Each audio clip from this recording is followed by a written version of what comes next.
Hello football lovers, berjumpa lagi dan lagi dengan Kakak Spasi. Kali ini Kakak sudah menyiapkan berita-berita terupdate seputar dunia sepak bola untuk kalian semua. Selamat menyaksikan.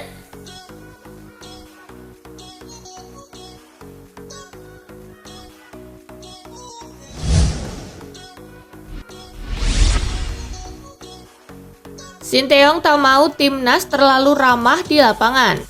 Salah satu hal yang selalu jadi fokus Sinteyong buat tim nasional Indonesia adalah semangat juang. Di bawah arahan Sinteyong, skuad muda timnas Indonesia nyatanya bermain terengginas dan menuntaskan fase grup sebagai juara di atas Vietnam yang difavoritkan.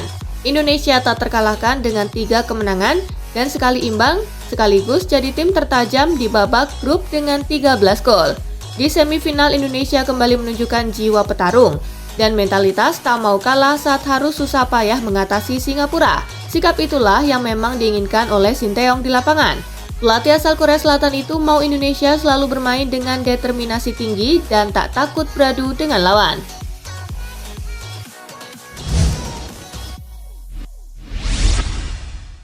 Irfan Jaya dan Asnawi dijanjikan hadiah rumah jika Indonesia juara Piala AFF. Pemerintah Provinsi Sulawesi Selatan menjanjikan hadiah untuk Irfan Jaya dan Asnawi Mangkualam jika timnas Indonesia menjadi kampiun Piala AFF 2020. Hadiahnya berupa masing-masing 1 unit rumah untuk mereka. PLT Gubernur Sulsel Andi Sudirman Sulaiman mengumumkan hal ini melalui unggahan di akun Instagram pribadinya. Irfan sendiri adalah pesepak bola kelahiran Kabupaten Bantaeng, sedangkan Asnawi berasal dari Makassar.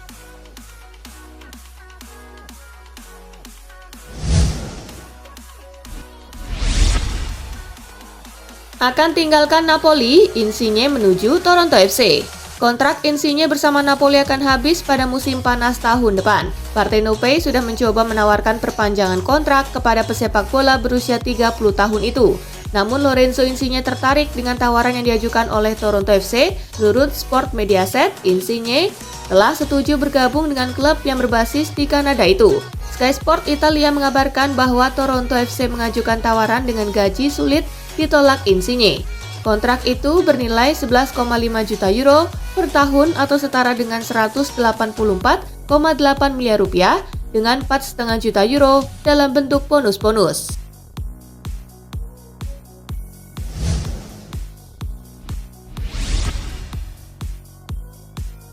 Madrid kini ikut masuk dalam perburuan Dusan Vlahovic. Ancelotti masih ingin mempertahankan Benzema di Madrid. Hal ini bisa saja membuat Haaland berpikir 2 kali jika ingin pindah ke Santiago Bernabeu. Untuk mengantisipasi kegagalan transfer Haaland, maka Madrid membuat rencana cadangan. Kabarnya mereka akan berusaha memboyong Dusan Vlahovic dari Fiorentina. Kabar ini diklaim oleh El Nacional. Madrid meyakini Vlahovic tak kalah bagusnya dengan Haaland dan bisa didapat dengan biaya yang lebih murah dalam soal gaji. Vlahovic sendiri kabarnya ingin gaji 200.000 pound sterling per pekannya di klub barunya. Meski demikian, jumlah tersebut masih lebih kecil dibanding yang dikabarkan akan diminta oleh Haaland dan agennya Raiola.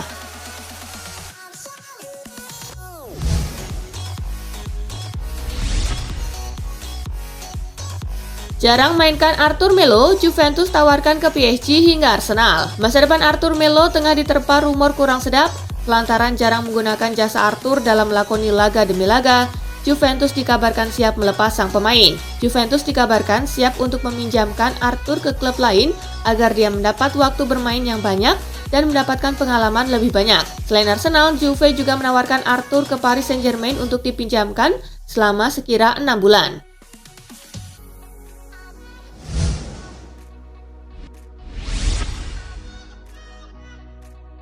Resmi, Ferran Torres gabung Barcelona. Ferran Torres resmi meninggalkan Manchester City dan bergabung ke Barcelona. Torres diikat kontrak berdurasi 5 tahun. Kepastian transfer Torres ini diumumkan oleh Barcelona lewat akun media sosialnya Selasa 28 Desember 2021 malam waktu Indonesia bagian Barat. Dalam video yang diunggah di akun Twitternya, Torres menyapa di akhir. "Halo Bulles, saya dengan bangga mengumumkan bergabung dengan klub hari ini. Sampai jumpa," ujar Torres dalam video berdurasi 24 detik tersebut.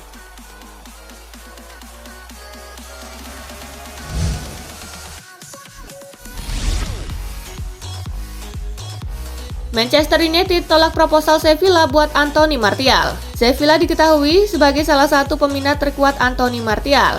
Laporan terbaru mengatakan bahwa Sevilla telah melakukan pergerakan.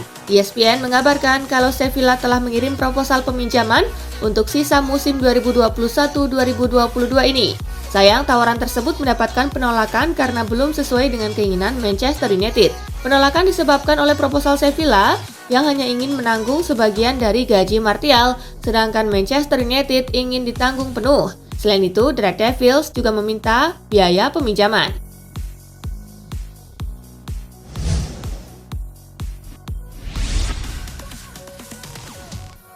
Southampton versus Tottenham, Spurs diimbangi 10 pemain The Saints 1-1. Tottenham bertandang ke Stadion St. Mary's. Southampton memulai pertandingan dengan cemerlang setelah unggul lebih dulu berkat gol James Ward-Prowse di menit ke-25. Ward-Prowse strikes it and it beats Hugo Lloris. Setelahnya, Southampton mesti bermain dengan 10 pemain sejak menit ke-39. Setelah Mohamed Salusi mendapat kartu merah. Pelanggaran Salusi juga membuat wasit menunjuk titik putih. Tottenham tidak menyia-nyiakan kesempatan ini untuk mencetak gol penyama melalui eksekusi Harry Kane. He'll step up here for 1-1, a brilliant penalty. Namun, meski bermain dengan keunggulan jumlah pemain di sepanjang babak kedua, Tottenham tidak mampu membongkar pertahanan Southampton yang tampil solid. Dengan hasil ini, Tottenham kini menempati peringkat ke-6 klasemen setelah mengkoleksi 30 poin dari 17 laga, sedangkan Southampton di urutan ke-13 dengan perolehan 21 poin dari 19 laga.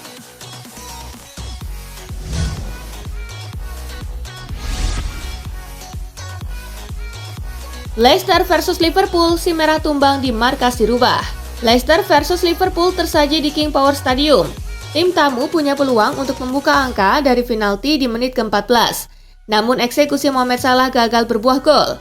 Liverpool yang tampil dominan justru kecolongan di menit ke-59 dari gol Ademola Lookman. Lookman has looked lively. Lookman with a chance. Si merah kemudian mengurung Leicester untuk memburu gol penyama kedudukan. Namun hingga laga berakhir, usaha Liverpool tak membuahkan hasil. Leicester menutup laga dengan kemenangan 1-0. Kekalahan di kandang si rubah membuat Liverpool gagal mendekati Manchester City di puncak klasemen. Mereka berada di peringkat kedua dengan 41 angka, tertinggal 6 angka dari The Citizen di puncak klasemen. Sementara Leicester saat ini berada di peringkat ke-9 dengan mengumpulkan 25 poin dari 18 laga.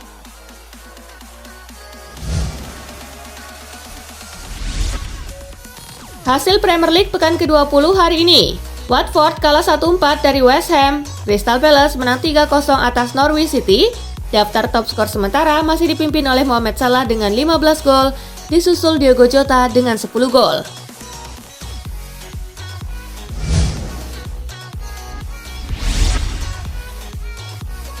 Nyaris bikin pemain Leicester patah leher. Joel Matip dikecam ex-Liga Inggris. Aksi Joel Matip dalam laga melawan Leicester dikecam oleh salah seorang mantan pemain klub Premier League, Jamie O'Hara.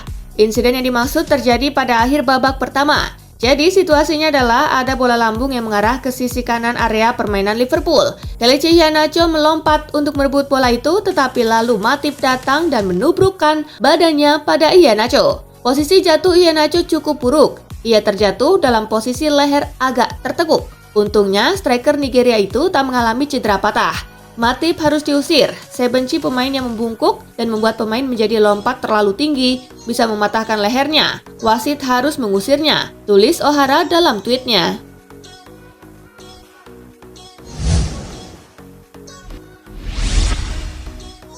Kasper Schmeichel soal kunci tepis penalti Mo Salah.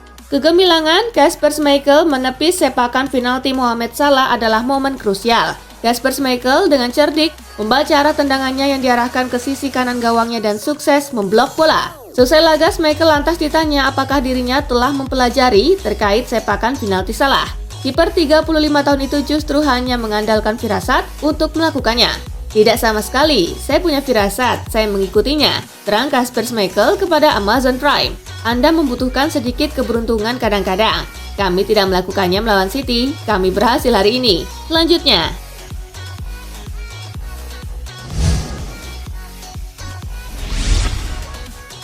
Conte bilang tugas terbesarnya sekarang ubah mentalitas Tottenham. Antonio Conte mengatakan bahwa tugas terbesarnya saat ini adalah mengubah aspek mentalitas Tottenham Hotspur yang dinilainya mempengaruhi hasil imbang 1-1 melawan Southampton dalam lanjutan Liga Inggris di St. Mary's Selasa malam tadi.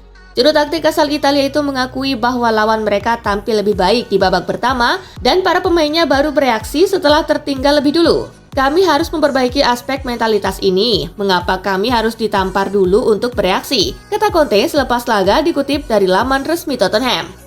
Ini tugas besar yang menunggu, mengubah mentalitas dan terus meningkatkan banyak aspek lainnya. Sebab setelah kebobolan, kami harus bisa bermain baik. Sekali lagi saya ulangi, kenapa harus ditampar dulu untuk bereaksi? Ujarnya menambahkan.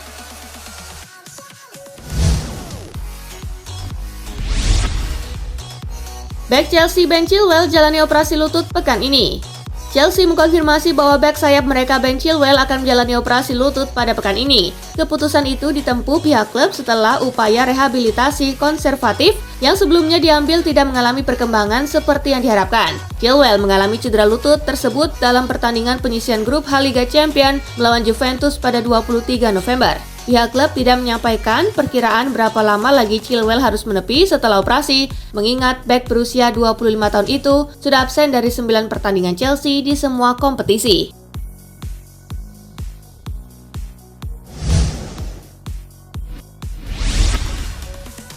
Lampu hijau, Arsenal bergerak dekati Philippe Coutinho. Mikel Arteta dikabarkan telah memberikan lampu hijau untuk Arsenal, mulai bergerak mendekati Philippe Coutinho. Gelandang Barcelona itu jadi target teranyar The Gunners. Arsenal mungkin sudah siap bergerak mendekati Coutinho, namun tidak ada jaminan mereka bisa menuntaskan transfer dengan mudah. Saat ini ada beberapa klub Premier League yang mendekati Coutinho. Arsenal harus bersaing dengan Tottenham, Everton, dan Newcastle yang menawarkan banyak uang. Artinya, Arsenal harus menawarkan sesuatu yang tidak bisa ditawarkan klub-klub lain tersebut. The Gunners harus mengamankan tiket Liga Champions musim depan yang mungkin bisa menjadi salah satu poin plus dibandingkan klub lainnya.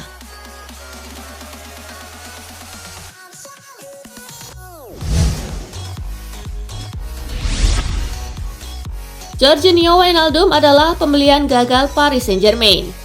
Gelandang asal Belanda Jorginho Wijnaldum diklaim sebagai pembelian gagal bagi Paris Saint-Germain. Sejak berseragam Les Parisiens hanya menurunkan Wijnaldum sebanyak 9 kali sebagai starter di Liga Prancis. Wijnaldum dianggap gagal memenuhi harapan dan tidak mampu mengunci tempat di lini tengah sejak kedatangannya di klub. Hal tersebut disampaikan oleh jurnalis asal Prancis Bruno Salomon. Bruno Salomon melihat penampilan sang gelandang tengah begitu mengecewakan.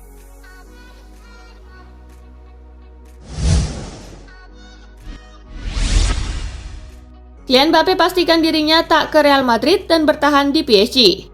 Masa depan penyerang Paris Saint-Germain Kylian Mbappe nampaknya menemui titik terang.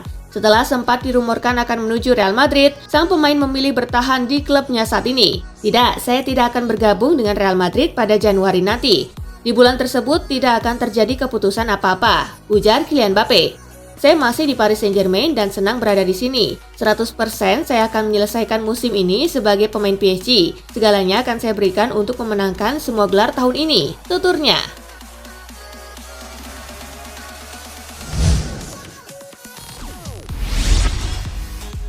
Untuk gantikan posisi Simon Kjaer, AC Milan incar bek milik PSG. AC Milan mengincar bek milik Paris Saint-Germain, Abdou Diallo. Hal itu dikarenakan Simon Kjaer tengah mengalami cedera ACL saat laga AC Milan melawan Genoa 1 Desember lalu. Dilansir dari Sky Sport Italia, harga yang diminta PSG terlalu tinggi dan jika klub kaya Liga Prancis itu mau menurunkan harga Diallo, maka AC Milan akan memboyongnya secara permanen. Menurut laporan dari Il Corriere dello Sport, PSG mematok harga untuk Diallo sebesar 20 juta euro atau setara dengan 322 miliar rupiah.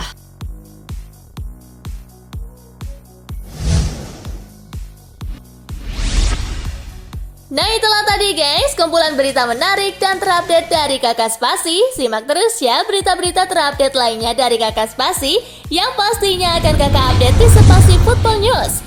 Tapi jangan ditinggalin ya channel Spasinya, karena kakak akan update juga tentang fakta-fakta menarik seputar sepak bola dunia. Dan jangan lupa untuk terus di like, comment, share, dan juga subscribe ya. See you guys!